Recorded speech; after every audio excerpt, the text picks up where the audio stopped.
Imagine getting paid just for sharing your thoughts on products and services you use every day.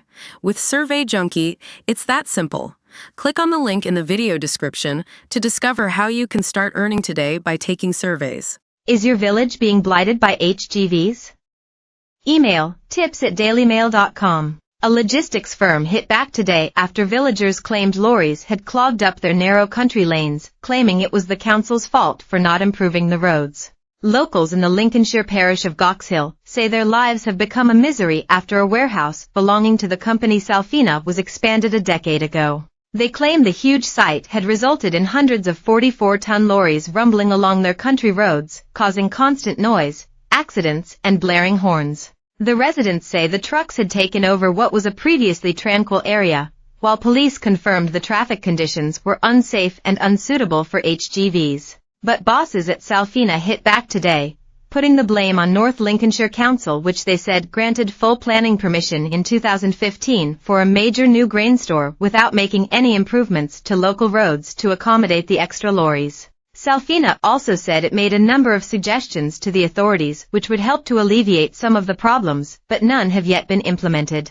The council has not commented today. However, local MP Martin Vickers said it was a no-win situation for the authority as it worked tirelessly to deliver a solution. The main issue is that Churchside in the south end area of the village is barely wide enough for two vehicles to pass, so meeting lorries, one going to and one coming from the warehouse, either have to reverse or pull onto a pathway to get through. There are no blanket rules in England on which roads can be used by HGVs, and they can therefore use any classification for access and deliveries. However, limits can be imposed on individual roads, which can ban lorries weighing more than 7.5 tons. These are often found on bridges where a heavy vehicle could cause structural damage, or on narrow roads where they present a safety issue. Now, the issue is causing major controversy in villages in North Lincolnshire, which are located near Immingham docks and are therefore on a key haulage route. Just a few miles away from Goxhill, a weight limit zone to stop HGVs going through several other small villages in the country has been imposed.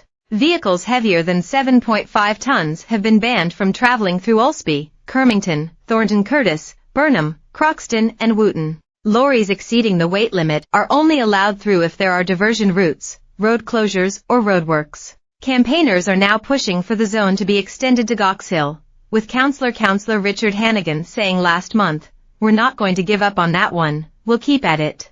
But Salfina sensationally claimed some local residents were now exacerbating the situation by deliberately parking their vehicles on the wider sections of the road, therefore forcing large vehicles to have to make corrective actions. They provided photo evidence of the practice, saying that while it was legal, it amounted to a cynical and deliberate attempt by some residents to make their point by frustrating the flow of traffic and added to the local road safety issues. However, some locals told Mail Online that while they had been accused of parking in the passing area, where they park sometimes is not a passing place, it's just the normal road. It comes after residents claimed the volume of trucks driving past. One resident sat in his deckchair and tallied 56 in 1 hour, is making for an impossible situation for them, as they have to share the road with pedestrians, cyclists, cars, horses, and tractors. But John Nuttall, managing director of Salfina, told Mail Online, "The warehouse facility on Chapelfield Road has been designated for light industrial use and warehousing for several decades."